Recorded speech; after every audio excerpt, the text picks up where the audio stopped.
You keep telling yourself you miss them, but deep down, what you really miss is how they made you feel. You miss the good morning texts, the constant attention, the validation that reminded you you mattered to someone. It wasn't always them you were addicted to. It was the emotional high of being wanted. When someone gives you consistent attention, your brain releases dopamine, the same chemical that drives addiction. And when that attention suddenly stops, your body doesn't crave the person.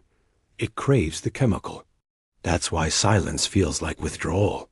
You replay old messages not because you want them back, but because you want to feel that rush again. That sense of being chosen. That's not love. That's emotional dependence disguised as heartbreak. The truth is, if you remove the attention, the validation, the reassurance, you'd realize there's not much of a real connection left. You were in love with the way they made you see yourself, not with who they actually were. Healing begins when you stop chasing the feeling they gave you and start becoming the source of it yourself. Because once you learn to give yourself the same attention, you'll stop mistaking temporary validation for real love.